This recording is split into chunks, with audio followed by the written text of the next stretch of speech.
Un tiempo para el derecho los miércoles en la sintonía de Cáceres en la Onda, aquí en Onda Cero.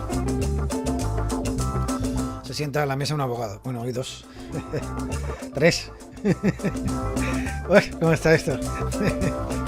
Bueno, no se preocupen, de pleitos, ¿cómo era aquello de los pleitos tuvieres y no me acuerdo?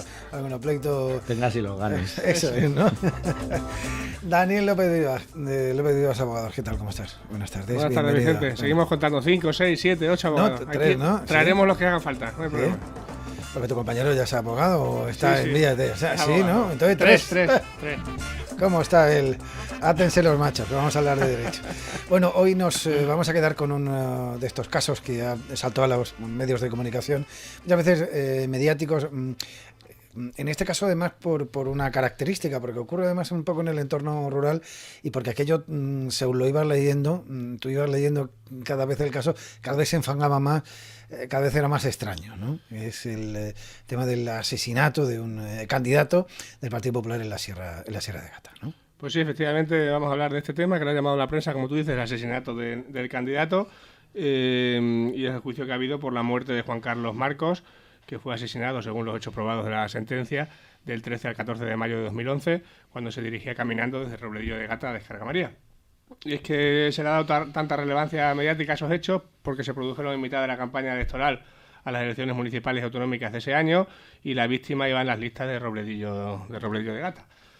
Pues bien, como ya digo, la sentencia que se ha dictado por la sección segunda de la Audiencia Provincial se condena a 9 años de prisión a Modesto Sánchez y a Luis Miguel Hernández, que eran los acusados en este procedimiento. También se les condena a pagar una indemnización de 120.000 euros a la viuda de Marcos, 60.000 euros a cada uno de sus hijos, 30.000 euros al padre del fallecido y 5.000 euros a cada uno de sus tres hermanos. Hay que dejar claro además que aquí siempre nos gusta tratar estos temas alejados un poco del morbo y más centrados en la cuestión jurídica, por eso estamos en Derecho al Derecho, que estamos hablando de un juicio del Tribunal del Jurado, es decir, un poquito como los que vemos en la televisión, en las películas americanas. Luego no es exactamente así, pero bueno, sí que es cierto que ha sido un juicio del Tribunal del Jurado. ¿El Tribunal del Jurado te refieres a Jurado Popular? Efectivamente. Lo llamemos para que nos entienda todo el mundo. Un juicio mediático, pero además luego cuando se han ido escuchando algunas de las declaraciones, ahora nos lo comentará su abogado, era tremendo, porque creo que no sé quién iba peor, de todo de los que establecieron, pero vamos, el nivel de alcohol en sangre era, porque ellos mismos lo han reconocido, sí, ¿no? Que era sí, una sí, cosa, ya te digo que yo, a medida que he ido leyendo todos los aspectos que se han ido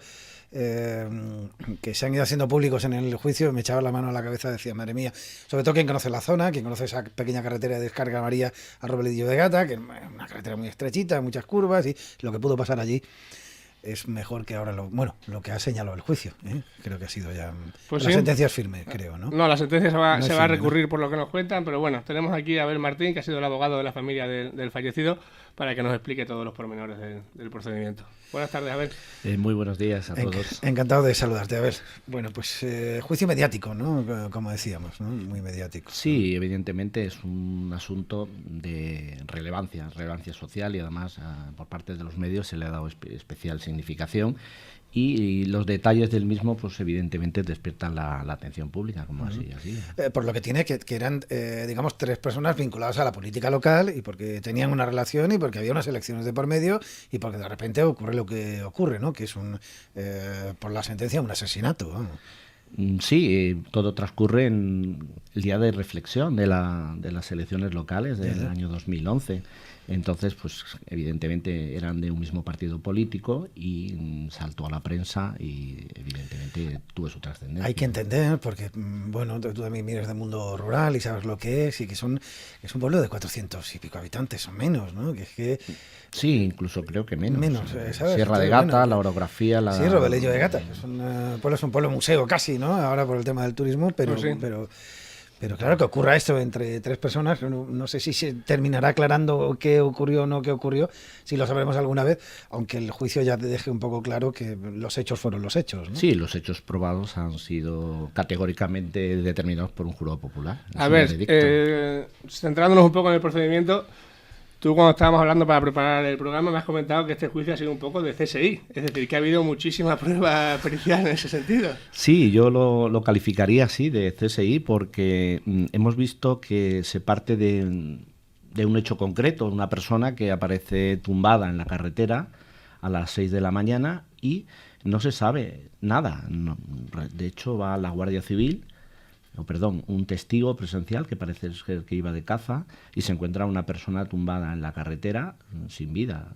Una vez que se persona la Guardia Civil, hay que partir de cero, hay que investigar qué es lo que ha sucedido, las últimas horas que ha tenido el fallecido, y a partir de ahí pues hay una catarata ingente de investigaciones, digamos, yo lo denomino CSI porque es que ha sido todo pruebas, digamos, del Instituto de Toxicología, del Servicio de Biología, del Servicio de Criminología de la Guardia Civil, en el cual a lo largo de la investigación se han ido determinando, digamos, filtrando las pruebas que después a la postre resultaron determinantes para la condena. Claro, porque los hechos se producen en un tramo de carretera en el que no hay nada, en mitad de la noche.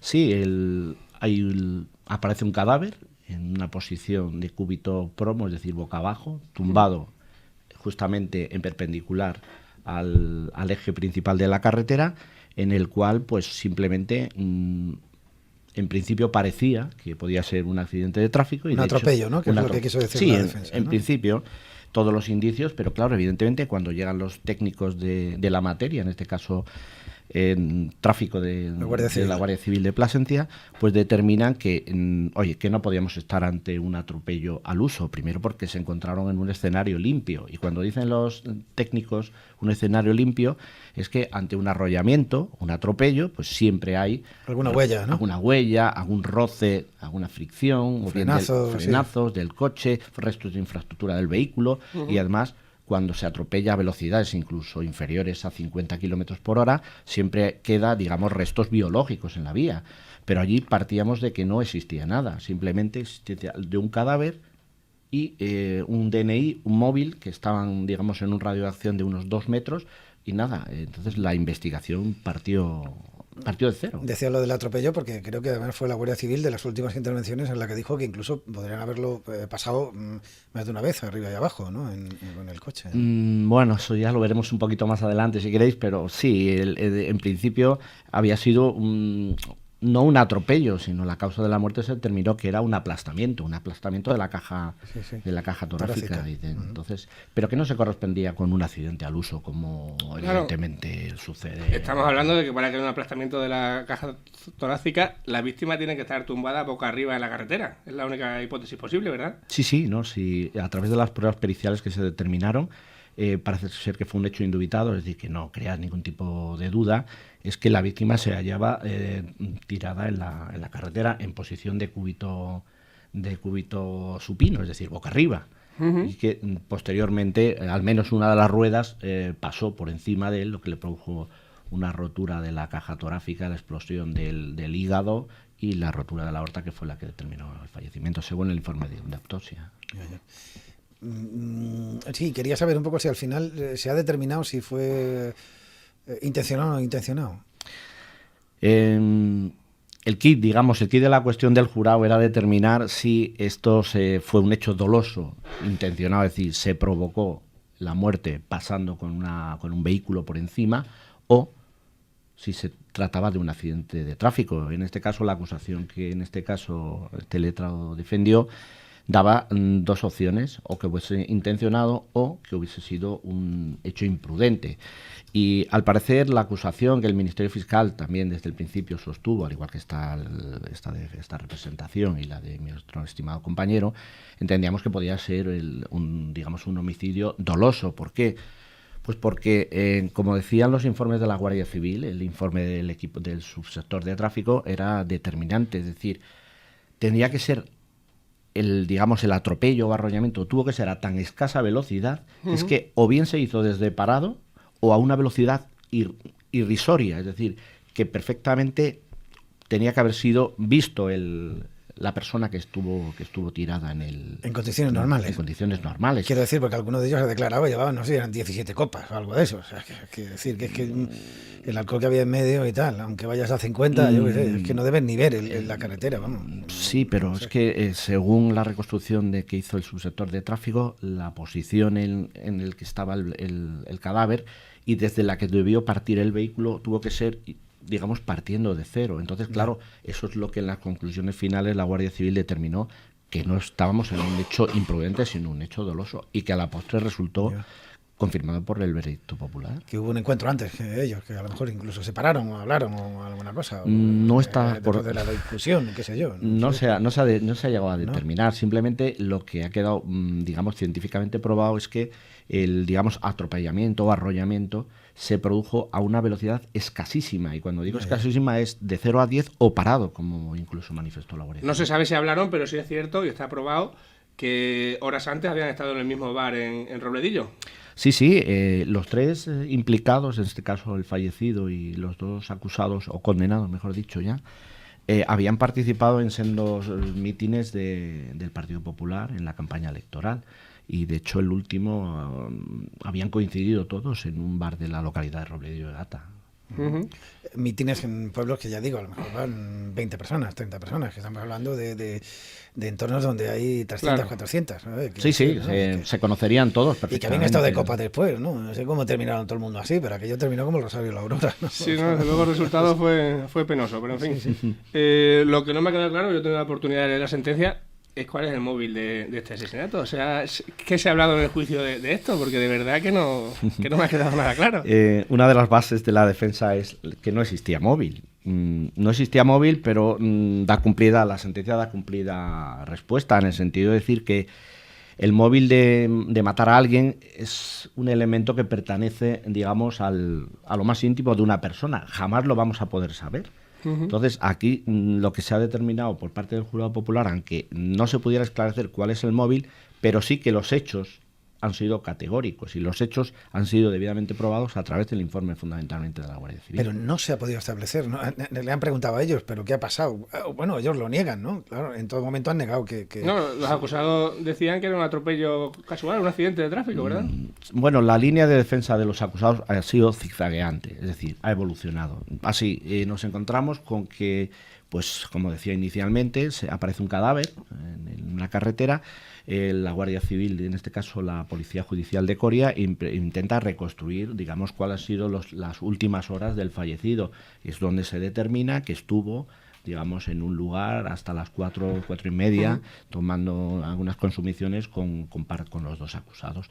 Entonces, cuando declaran tanto como de testigos, como primero inicialmente declaran en la unidad de policía judicial en calidad de testigos, ellos manifiestan que no saben nada, que sí, que ellos han estado tomando una copa en el bar Barrero de Robledillo de Gata sobre las 4:30, que la víctima se marchó con la camarera y que ellos a la media hora pues se fueron a su casa y que no han notado durante el trayecto de Descarga María de Robledillo Gata a ya nos hemos enterado, si lo hemos atropellado no nos que hemos enterado. nada les ha llamado la atención. Ya. Vuelven ya a declarar, resulta que a los 3 días aparece, es una pieza clave también de la investigación, en el lugar de los hechos inicialmente apareció un trozo de plástico que en las primeras indagaciones policiales parecía que no tenía mucha relevancia, pero después por parte de un agente del GIA, del Grupo Específico de Accidentes de Tráfico de la Guardia Civil, pues comprobó que la pieza, elevando el vehículo fue interceptado y se comprobó que esa pieza de plástico, digamos, coincidía plenamente con el resto que faltaba en el vehículo. ¿La famosa brida? No, la famosa pieza de plástico. La brida ya es una cosa posterior. Entonces decía que incluso habiendo aparecido a los 2 o 3 días la pieza de plástico, seguían negando los hechos. Decían que no, que ellos no habían participado en nada, que no sabían qué había sucedido. Pero finalmente apareció ADN de la víctima en el vehículo. Después, ya transcurridos 9 meses desde una ardua investigación por parte de Policía Judicial, se realizó un frotis completo de los bajos del vehículo, en el sentido de buscar restos biológicos de ADN, y en una brida que sujetaba el parachoque del coche, pues 9 meses después el Servicio de Biología, del Servicio de Criminalística de la Guardia Civil, determinó que en esa brida existían restos de ADN coincidentes con la víctima. Y de hecho es que por la ubicación de una de las arañazos que tenía en el pómulo derecho la víctima, esa fue la brida la que le hizo, ese rozamiento, y ahí se apareció la famosa prueba de ADN que dio resultado positivo. Prueba que resultó definitiva e irrefutable, porque, como decía, hasta la fecha, hasta que no aparece el ADN, la defensa siempre había mantenido que no habían participado en hecho alguno. Cuando se ven, digamos, acorralados por la presencia de ADN, ya es cuando modifican y empiezan a insinuar, y digo insinuar, que podía hablarse de un homicidio, de un accidente de tráfico, pero nunca siendo voluntario. Curioso. Cuanto menos, ya digo que hombre, no se ha dicho en la mente iba a decir de los tres, de los dos, porque hay una persona fallecida, quedará que pasó esas horas previas y cómo fue, ¿no? Porque he oído al principio que me decíais que no es firme, que se va a recurrir, ¿no? Sí, en principio, tanto por parte de la defensa, que minutos después de escuchar el veredicto popular, ya se anunció un recurso de apelación ante la Sala de lo Civil y Penal del Tribunal Superior de Justicia. Me imagino, y además creo que sí lo van a recurrir, puesto que ya se han solicitado la grabación de las vistas y con la interrupción del plazo de... ¿En vuestro caso estáis conformes? No, también, y eso ya también, si queréis, entramos en otro capítulo. En principio, digamos, esta acusación va a interponer recurso sobre todo respecto al objeto que es la responsabilidad civil. La sentencia determina que, como es un hecho, digamos, un hecho punible, doloso, es decir, que se cometió el asesinato, pues se manifiesta por parte del magistrado presidente que, al ser un hecho doloso, se excluye de poder responder civilmente a la compañía de seguros, porque se ha utilizado el vehículo como un medio o como un objeto. Sí. Y de hecho se alega una sentencia o un acuerdo no jurisdiccional del Pleno en la Sala Segunda de abril del 2007, en el cual pues se manifiesta que cuando un accidente, cuando se utiliza un vehículo dentro del seguro obligatorio, cuando se utiliza un vehículo para cometer un delito, que está fuera de cobertura. Bien, entendemos que esa doctrina no es aplicable al caso. Primero, ¿por qué? Porque aquí estamos dilucidando dentro del ámbito del seguro de responsabilidad voluntario.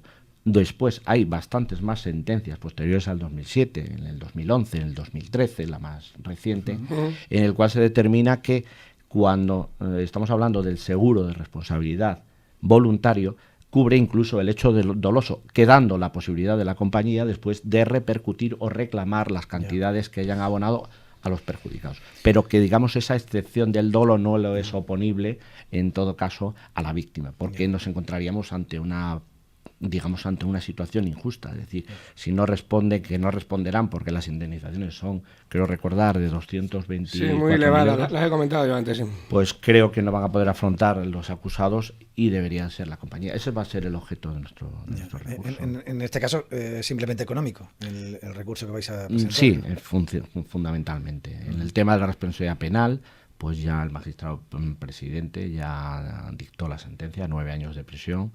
Entendemos que está suficientemente penado el asunto.